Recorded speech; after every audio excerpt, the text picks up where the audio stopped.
Okey, baik. Bertemu kembali dalam Siasat Pagi Malaysia. Tiba-tiba saya tukar Munawar dia macam bertukar. Bertukar sebegitu. Jadi Assalamualaikum, selamat pagi. Syuhaidah, apa khabar pada pagi ini? Dan juga kepada semua yang menonton, selamat pagi Malaysia. Kita doa kita terbaik untuk semuanya. Hari ini sangat luar biasa sebab hari ini ada perkongsian menarik untuk semua penonton-penonton. Selamat Pagi Malaysia edisi hari Isnin yang menceriakan kita ni. Betul. Dan ceria-ceria ni kita sebenarnya ada juga perkara yang nak dibincangkan. Jadi hari ini dalam segmen pertama macam biasalah Sonic ya, komentar SPM. Kita nak beritahu pada anda semua ini, kita nak bercakap berkenaan perkasa agro makanan dan pelancongan, bagaimana manfaatnya dalam masa jangka panjang. Jadi kita bawakan seorang tetamu di studio ini. Saya perkenalkan dulu ya Sonic. Bersama dengan tetamu untuk bercakap berkenaan dengan segmen kita ini, iaitu Profesor Dr. Abdul Rahim Abdul Samad selaku Ketua Laboratori Kajian Dasar Pertanian dan Makanan Institut Pertanian Tropika dan Security Makanan Universiti Putra Malaysia. Jadi Assalamualaikum Prof. Selamat datang ke Selamat Pagi Malaysia. Waalaikumsalam Sonic dan juga Syuhaidah. Terima kasih kerana menjemput saya. Pagi ni? Ya, Alhamdulillah. Jalan mesti ada jam sikit kan pagi-pagi yang datang korang nak pergi kerja Prof kan. Tapi tak apa, kalau kita nak kalau jalan jam tak apa, tapi kita nak tengok sikit dalam sektor agro makanan ni, kita nak tengok dia jam ke tak sekarang ni, macam mana situasinya sekarang. Kalau Prof boleh kongsikan bagaimana barangkali kalau ada sebarang statistik ataupun data-data bagaimana perkembangan sektor agro makanan kita dalam situasi pasca pandemik sekarang ni. Okey, pada pandangan saya Syuhaidah, dari segi sektor agro makanan ni adalah merupakan satu sektor yang amat penting kepada negara. Tetapi kita sekarang ni menghadapi masalah yang boleh dikatakan sangat serius. Kebergantungan kita kepada import sangat tinggi. Betul. Jadi daripada tahun ke tahun, daripada setiap rancangan Malaysia 10, 11, 12, kita telah pun mengeluarkan beberapa dasar. Tapi seperti mana yang kita lihat, dasar tersebut tidak betul-betul benar dicapai. Dari segi produktiviti, misal kata, dari segi mengurangkan kebergantungan kita kepada import misalnya, dan dari segi kebajikan pekerjaan kecil pun kita lihat masih boleh dikatakan pada takut lama. Saya bagi contoh dari segi masalah input baja misalnya. Jadi kebergantungan kita kepada baja yang diimport tu sangat tinggi dan tidak termasuk dengan input-input yang lain. Dan ianya menjadi satu masalah yang sangat serius kerana ianya memberi satu kos yang tinggi kepada sektor pertanian negara, dan ianya dipusatkan oleh satu agensi dan kita tidak lihat dari segi keberkesanan tersebut. Dan kalau boleh dari segi input yang paling penting ni, baja ni, perlu dicari satu pendekatan yang lain. Betul. Kita mahu lihat satu benda yang lain daripada yang kita lihat dalam rancangan Malaysia ke-10, ke-11, ke-12. Kita nak lihat satu benda yang baru, yang lain, dan impact dia adalah cepat. Betul. Dan benda yang dasar yang kita kata mustahil untuk dicapai. Misal kata dari segi padi contohnya. Biasanya dalam average dalam satu musim setahun dua kali tanam. Jadi now kita bercakap tentang kita nak tanam padi,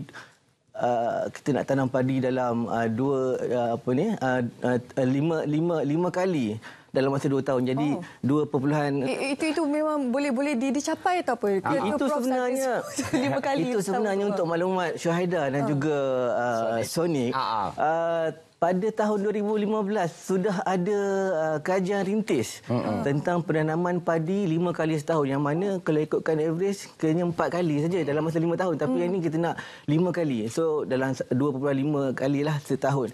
Jadi ada masalah dari segi masalah climate, dari segi masalah baja, dari segi masalah teknologi, dan benda itu telah pun dibuat tahun 2015.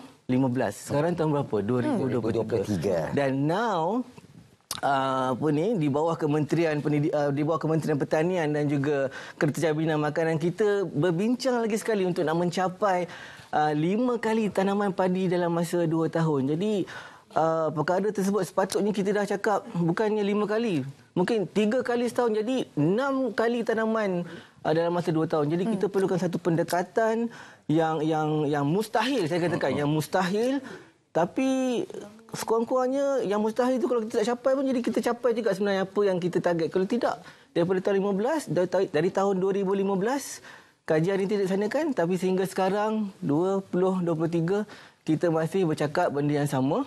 kita nak tanam padi 5 kali dalam masa 2 tahun. Tapi ke manakah hala tuju seterusnya. Jadi benda yang mustahil ni perlu, benda yang target ni perlu kita target satu benda yang mustahil supaya kita boleh capai sekurang-kurangnya pada takuk yang nampak keberkesanannya dan kita boleh menyelesaikan masalah dan memperkasakan dari segi agro makanan negara. Itu hanya satu sudut. Banyak lagi sebenarnya komuniti yang kalau dibincangkan masa yang sangat singkat saya serahkan balik kepada Prof, kalau kita tengok berkenaan dengan situasi kejatuhan ringgit sekarang. Jadi adakah situasi ini akan mengganggu prosesnya dan juga bagaimana perkembangan ini untuk jangka masa panjang, Prof? Kalau kita kata dari segi nilai ringgit ni, Sonic dan juga Syuhaida, ianya sebenarnya di luar kawalan individu, di luar kawalan sesebuah kerajaan untuk menaikkan nilai ringgit. Ianya melibatkan semua sektor dan melibatkan secara keseluruhan.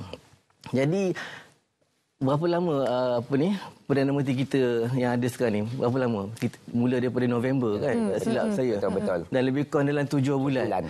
Jadi 7 bulan pendekatan untuk mengukuhkan ekonomi, nak mengukuhkan nilai ringgit, nak membawa inflasi, boleh kata sifar, nak merendahkan inflasi. Apa lagi? Nak merendahkan kos sara hidup.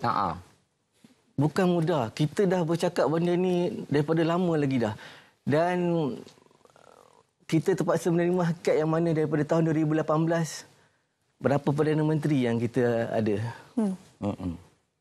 4 sudah. 4. Jadi ingin saya jelaskan kepada semualah. Pertukaran Perdana Menteri yang amat kerap untuk sebuah negara adalah tidak sihatlah untuk sebuah negara, ekonomi sebuah negara.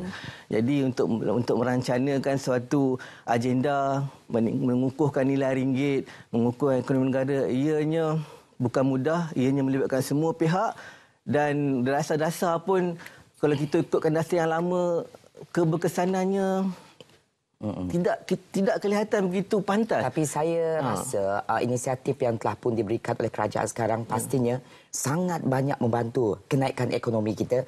Lagi-lagilah sekarang ni, Prof, kita menggalakkan semua untuk melancong ke dalam negara kita. Banyak lagi industri yang pastinya akan memberikan lonjakan ekonomi yang sangat luar biasa, Prof.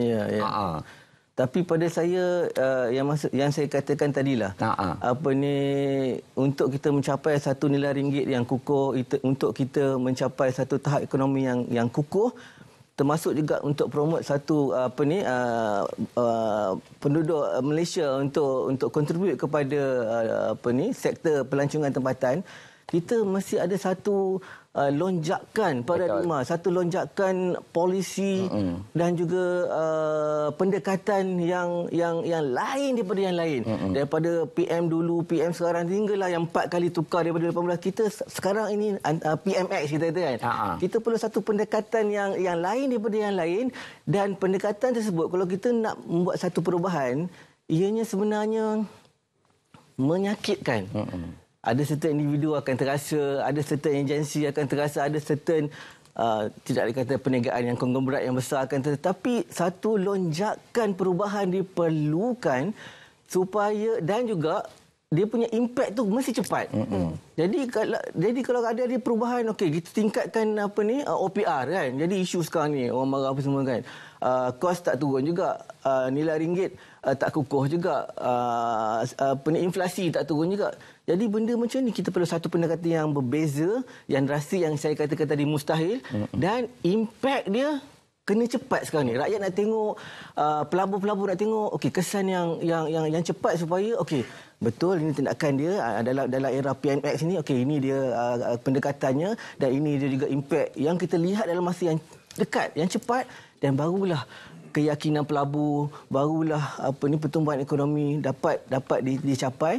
Dan juga dari segi pelancongan tempatan pun barulah kita boleh menggalakkan industri pelancongan tempatan dengan ada pendekatan yang lain daripada yang lain, dan kita selesaikan setiap masalah yang ada di sektor-sektor khususnya sektor pelancongan dan sektor pertanian ini. Bila kita cakap berkenaan sesuatu perkara yang lain, Prof, setiap tahun tu akan ada pembentangan bajet. Untuk tahun ini barangkali apa harapan daripada Prof sendiri bila kita cakap dalam konteks sektor agromakanan dan juga pelancongan ini? Ya. Sebenarnya Perdana Menteri dan Menteri perlu memainkan satu peranan yang sangat kuat, sangat dekat. Bila dia kata, okey, kita nak memperkasakan agromakanan, kita nak mengurangkan kebergantungan kita kepada import, kita ambil satu contoh. Kita ambil mudah je, padi je. Jadi target padi betul. Okey, Perdana Menteri turun, Menteri Pertanian turun, dan termasuklah KSU dan seterusnya daripada atas sampai ke bawah. Okey, kita aim untuk kita capai pengurangan kebergantungan import kita pada padi pada sekadar certain percentage, peratusan. Jadi kita target betul-betul, dan impak tu kena cepat. Kita pilih Selangor, macam kata, saya difahamkan Selangor merupakan produktiviti yang paling tinggi dari segi padi, mungkin dalam berapa hektar berapa tan per hektar. Jadi kita fokus pada Selangor misal kata, dan kita buktikan yang bahawa Selangor dalam masa 2 tahun boleh tanam padi 5 kali. Jadi apabila benda tu terbukti, then benda-benda lain pun okey. Pelabur, rakyat dan lain pun akan bagi ruang yang lebih banyak lagi kepada PMX dan juga Kabinet untuk merangkul benda lain. Tapi salah satu tu mesti tunjukkan betul-betul ada impak dan kesan dia kena cepat. Rantaian itu perlu ada, dan kalau satu yang positif tu, yang lain dia akan ikut contohnya. Betul, Syuhada. Okey, terima kasih Prof. Terima kasih Prof untuk perkongsian menarik kita pada pagi ni. Ringkas tapi padat bagian ni, Sony. Baik. Terima kasih Syuhada, terima kasih Sony. Okey, kalau kesempatan lagi kita bersama lagi dengan Prof ya. Baik, terima kasih. Okey, baik.